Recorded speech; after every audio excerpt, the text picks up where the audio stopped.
जय श्री कृष्ण दोस्तों। अखंड सौभाग्य प्रदान करने वाला अपरा एकादशी का व्रत ज्येष्ठ महीने के शुक्ल पक्ष की 11वीं तिथि को रखा जाता है। इस दिन भगवान विष्णु की पूजा की जाती है। इस व्रत को करने से व्यक्ति के सारे पाप धुल जाते हैं। भगवान कृष्ण ने युधिष्ठिर को इस व्रत का महत्व बताया था। उन्होंने कहा था कि इस व्रत को करने से ब्रह्महत्या जैसे घोर पाप भी माफ हो जाते हैं।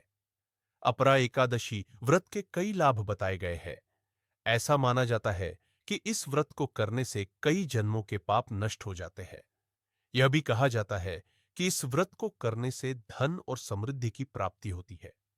दोस्तों, आगे बढ़ने से पहले आप अपने चैनल धर्म नीति ज्ञान को सब्सक्राइब जरूर करें। दोस्तों, हर महादेव। दोस्तों, आप सभी लोग जानते हैं कि 23 मई 2025 यानी शुक्रवार को पड़ रही है ज्येष्ठ महीने की अपरा एकादशी तिथि। और दोस्तों, ये वो तिथि है जो ज्येष्ठ महीने में पड़ने वाली सबसे बड़ी तिथि है, क्योंकि यह शुक्रवार के दिन पड़ रही है और इसका बहुत ही बड़ा और विशेष महत्व होता है। पूज्य गुरु जी ने कहा है, अगर कभी भी मौका लग जाए और ज्येष्ठ महीने की एकादशी तिथि शुक्रवार को पड़ जाए तो आप लोगों को 11 चावल के दाने वाला उपाय तो अवश्य ही करना चाहिए। इन दोनों का संयोग बहुत ही कम आता है। और दोस्तों, पूज्य गुरुजी ने अपनी शिव महापुराण की कथा में बताया है, इस दिन आपको 11 चावल दाने वाला उपाय तो अवश्य ही करना चाहिए, क्योंकि ऐसा दिन पूरे साल में सिर्फ एक ही बार आता है। और दोस्तों, आप सभी लोग जानते हो कि अपरा एकादशी का अगर सबसे बड़ा कोई उपाय है तो वो 11 चावल के दाने वाला उपाय है। तो दोस्तों, इस शुक्रवार एकादशी के दिन आप लोगों को इस हल्दी वाले उपाय को जरूर करना है। बहुत सारे लोग होंगे जिन लोगों ने इस उपाय को न किया हो, मतलब पूरा साल निकल गया और उन्होंने किसी भी दिन इस 11 चावल दाने वाले उपाय को न किया हो। पर दोस्तों, आपके पास एक आखिरी मौका बचा हुआ है, जो कि 23 मई के दिन है। तो इस दिन आप लोगों को इस वाले उपाय को जरूर कर लेना है, भले ही आपने पूरे साल भर इस उपाय को ना किया हो।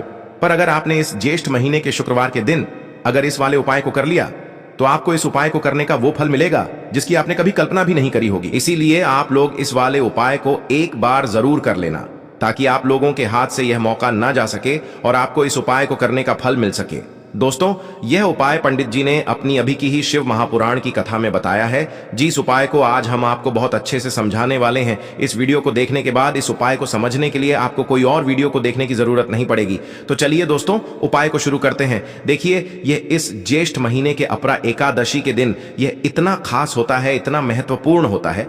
देखा गया है कभी कभी बड़े बड़े पूजा पाठ अनुष्ठान से जो मनोकामना पूर्ण नहीं होते, वो इस ज्येष्ठ महीने के एकादशी के दिन एक छोटे से उपाय करने से ही आपकी मनोकामना पूर्ण हो जाती है। और बहुत सारे लोगों ने इस उपाय को किया भी है और उनको इस उपाय को करने का फल भी जरूर मिला है। अगर आप लोग भी इस उपाय को शुक्रवार एकादशी के दिन करना चाहते हैं तो आप इस उपाय को पहले अच्छे से समझ लेना, सुन लेना, उसके बाद करना। आपको इस उपाय का फल जरूर मिलेगा और इस उपाय को कर लेने से आपके घर में चाहे किसी भी प्रकार की दुख और समस्या क्यों ना चल रही हो, आपको उसका कारण भी नहीं पता है कि भाई यह समस्या किस कारण से चल रही है, उसका कुछ भी कारण हो सकता है, जैसे पितृदोष हो सकता है या किसी भी तरह का मंगल दोष भी हो सकता है। तो इस दिन आप लोगों को यह वाला उपाय कर लेना है। यह एक ऐसा उपाय है जिस उपाय को अगर किसी विशेष दिन पर किया जाए तो भाई उस विशेष दिन का जो है वह तो हमें मिलता ही मिलता है, पर हमने उस दिन पर इस उपाय को किया है तो हमें उससे भी बड़ा फल मिलता है और फल बहुत जल्दी मिलता है, क्योंकि आप इस उपाय को बहुत ही बड़े और विशेष दिन पर कर रहे हो। तो चलिए अब उपाय के बारे में बात करते हैं, लेकिन उससे पहले आप लोगों को यह जानना आवश्यक है कि आखिर यह उपाय किस समय करना है, किसको करना है और कैसे करना है। तो चलिए हम आगे आपको वीडियो में एक एक करके बता देते हैं, लेकिन उससे पहले अगर आप लोग हमारे चैनल पर नए हैं तो हमारे चैनल को सब्सक्राइब कर लेना और इस वीडियो को लाइक करके कमेंट बॉक्स में श्री शिवाय नमस्तुभ्यम ओम नमः शिवाय जरूर टाइप कर देना। और अपने फायदे के लिए, गरीबी दूर करने के लिए इस वीडियो को पूरा देखकर जाना, तभी आपको लाभ की प्राप्ति होगी। यदि आज आपने वीडियो को बीच बीच में से देखा, काट काट कर देखा, तो आपको जीवन में कभी सफलता हासिल भी नहीं होगी। तो दोस्तों, इस 11 चावल दाने वाले उपाय को हमें इस एकादशी के दिन कैसे करना है, किसको करना है, किस समय करना है और कहां पर करना है, ये सारे सवालों के जवाब आपको इस वीडियो में मिल जाएंगे। और जो ये वीडियो देखेगा भाई, उसको 11 चावल के दाने वाला उपाय जरूर करना चाहिए, क्योंकि इस दिन एक चावल दाने का भी बहुत ही बड़ा और विशेष महत्व होता है। और जब बात आ जाए 11 चावल दाने की तो ये सोने पे सुहागा वाली बात हो जाती है और ये एक बहुत ही बड़ा उपाय हो जाता है इस शुक्रवार एकादशी व्रत का। तो अब दोस्तों, इस 11 चावल के दाने वाले उपाय को आखिर करना किसको है, सबसे पहले हम लोग वो बात जान लेते हैं। तो देखो, घर की जो बड़ी माताएं बहनें होती हैं, उन माताओं बहनों में से कोई भी एक बड़ी माता बहन इस वाले उपाय को कर सकती है। और दोस्तों, अगर आप चाहें तो अपने घर में से सभी सदस्यों को भी इस उपाय को करवा सकते हैं। अगर किसी व्यक्ति की खुद की कोई मनोकामना है, खुद की कोई दुख और परेशानी है जो कि वह अपने लिए ही करना चाहता है इस वाले उपाय को, तो वह खुद अपने लिए भी कर सकता है। बाकी अगर कोई घर में से ऐसा है जो कि अपने पूरे घर परिवार की सुख और शांति के लिए ये वाला उपाय करना चाहता है तो भाई वह भी कर सकता है, उसमें भी कोई दिक्कत वाली बात नहीं है। कहने का मतलब यह है कि इस उपाय को हर एक सदस्य भी कर सकता है और पूरे घर परिवार के सदस्य के लिए घर की बड़ी माताओं बहनों में से कोई एक माता बहन भी कर सकती है। माताएं बहनें अगर घर में उपस्थित न हो या वो यह वाला उपाय न कर पा रही हो तो फिर घर का कोई बड़ा सदस्य भी इस 11 चावल के दाने वाले उपाय को कर सकता है, चाहे फिर वह पुरुष ही क्यों ना हो, उसमें कोई भी दिक्कत वाली बात नहीं है। अब दोस्तों, इस 11 चावल के दाने वाले उपाय को हमें करना कहां पर है? हमें इसे शिव जी के मंदिर में जाकर करना है। बहुत सारे लोग प्रश्न करते हैं हर एक उपाय को करते समय क्या हम इस उपाय को घर पर कर सकते हैं? तो इस वाले उपाय को आप घर पर नहीं कर सकते हो। इस वाले उपाय को करने के लिए आपको शिव जी के मंदिर ही जाना पड़ेगा। उसके बाद में दोस्तों जो अगला प्रश्न निकल कर आता है वो यह आता है इस उपाय को लेकर कि आखिर इस उपाय को हमें किस समय करना है, सुबह के समय करना है कि शाम के समय करना है? तो देखो, इस वाले उपाय को आप लोग सुबह के समय भी कर सकते हो और शाम के समय प्रदोष काल में भी कर सकते हो। अब अगर आप पूछो कि भाई सबसे उत्तम समय कौन सा रहेगा इस 11 चावल के दाने वाले उपाय को करने का, तो हम आपसे बस यही कहेंगे कि इस उपाय को आप सुबह के समय करेंगे तो ज्यादा बेहतर होगा। बाकी अगर प्रदोष काल शाम के समय भी करेंगे तो भी अच्छा होगा, उसमें कोई भी दिक्कत वाली बात नहीं है।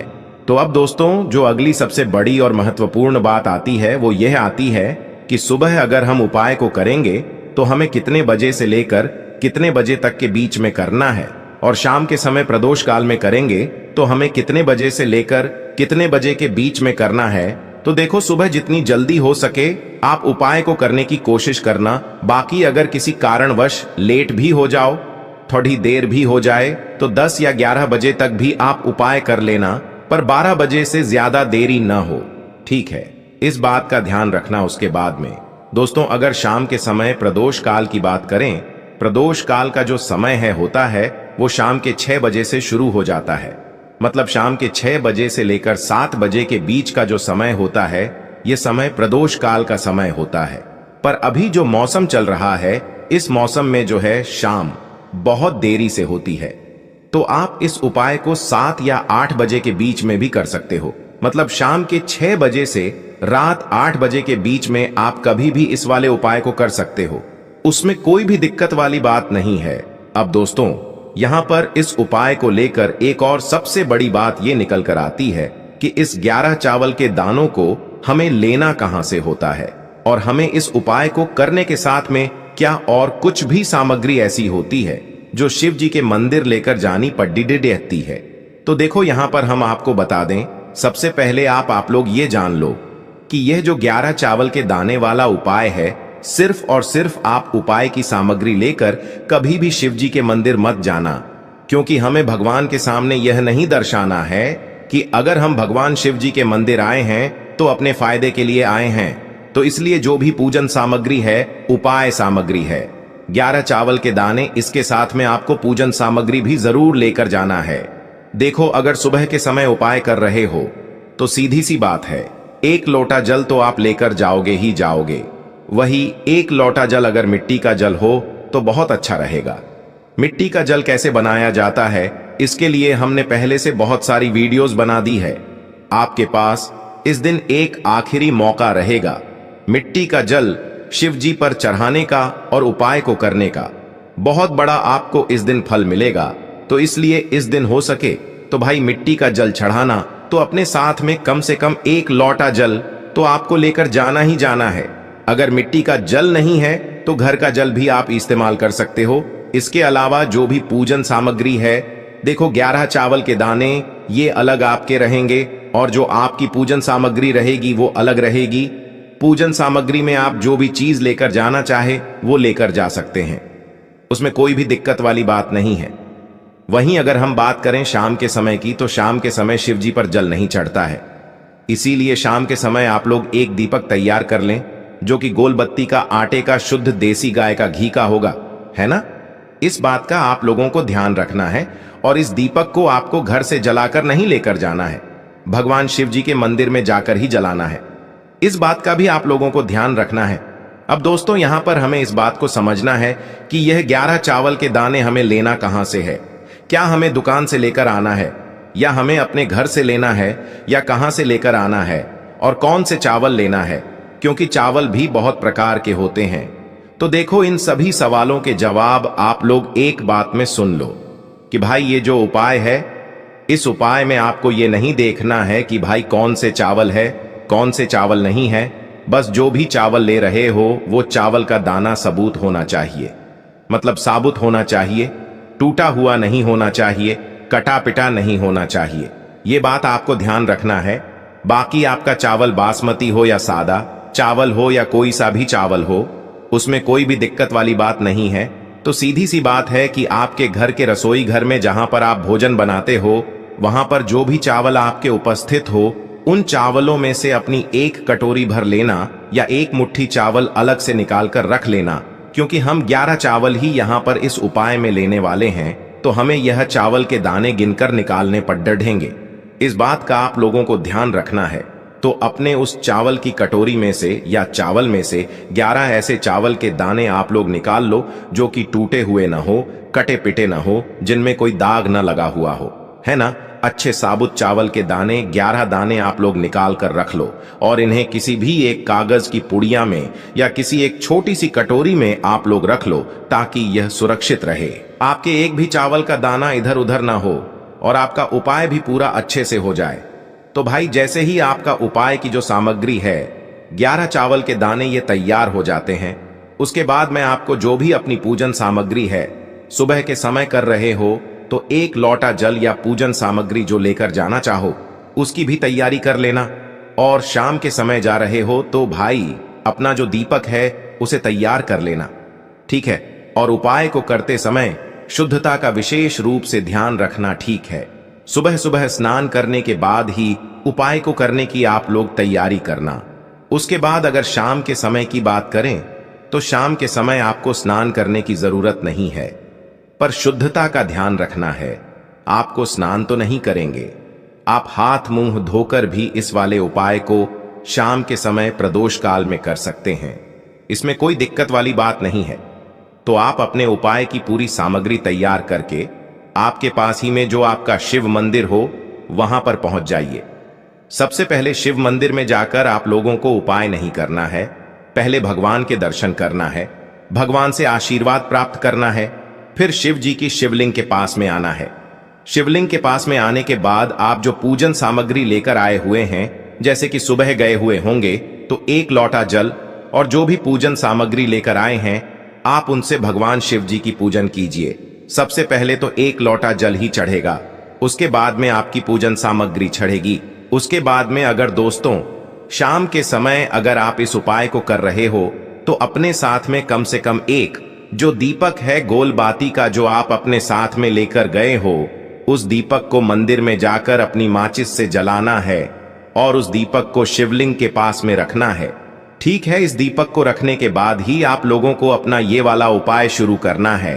और दीपक को ज्यादा पास में मत रखना, वैसे भी गर्मी पड़ रही है, भगवान शिव जी को आंच नहीं लगनी चाहिए, है ना? तो भाई जैसे ही आपकी पूजा अर्चना हो जाती है, आप भगवान शिव जी को प्रसन्न कर लेते हैं। उसके बाद में शिवलिंग के पास ही में आप कहीं पर बैठ जाइए, सामने या आसपास जिस जगह पर आपको बैठना हो वहां पर बैठ जाइए और अपने वह 11 चावल के दाने अपने सामने निकाल कर रख लीजिए, क्योंकि अब यहाँ पर उपाय को यहाँ पर करने की आपको तैयारी करना है। और इस तरीके से जब आप उपाय करेंगे, पूजन सामग्री करने के बाद, पूजन अर्चना करने के बाद, तो आपको उपाय का फल बहुत जल्दी और बहुत बढ़ा होकर मिलेगा। तो अपने 11 चावल के दाने अपने सामने निकाल कर रख लेना। और यह जो उपाय है यह आपकी सीधे हाथ की हथेली से होगा, इसलिए इस बात का भी विशेष रूप से ध्यान रखना है। तो सीधे हाथ की हथेली का प्रयोग करके ही आप लोग अपना इस वाले उपाय को करना। अपने सामने जो भी आपकी कागज की पुड्डियां है उसको खोल कर रख लो, या कटोरी है तो भाई उसे अपने सामने रख लो और अपने वह 11 चावल के दाने निकाल लो, ठीक है? उसके बाद में दोस्तों अब आपको क्या करना है कि शिवलिंग आपके सामने होगी, तो आपने वह 11 चावल के दाने एक एक करके आपको शिव जी के शिवलिंग के ऊपर चढ़ाना है। कहां पर चढ़ाना है? शिवलिंग के ऊपर चढ़ाना है और कहीं पर भी नहीं चढ़ाना है। आपको अपने हथेली से तो शिवलिंग के ऊपर चढ़ना है, भले ही फिर वो अपने आप जलाधारी पर गिर जाए या मतलब वहीं पर गिर जाए, उसमें कोई दिक्कत वाली बात नहीं है, पर आप चढ़ाओ शिवलिंग के ऊपर ही। तो आपको क्या करना है, अपना पहला चावल का दाना उठाना है, श्री शिवाय नमस्तुभ्यम बोलना है और शिवलिंग पर चढ़ा देना है। इसी तरीके से दूसरा चावल का दाना उठा है, शिवलिंग पर चढ़ाना है और मंत्र बोल देना है। और फिर तीसरा चावल का दाना उठाना है, श्री शिवाय नमस्तुभ्यम बोलना है और चढ़ा देना है। इसी प्रकार से आपको पूरे 11 चावल के दाने एक एक करके शिव जी के शिवलिंग के ऊपर चढ़ाना है और भगवान से प्रार्थना करते जाना है। मतलब प्रार्थना तो आपको आखिरी में करना है, पर हर एक चावल के दाने को चढ़ाते समय श्री शिवाय नमस्तुभ्यम जरूर बोलना है।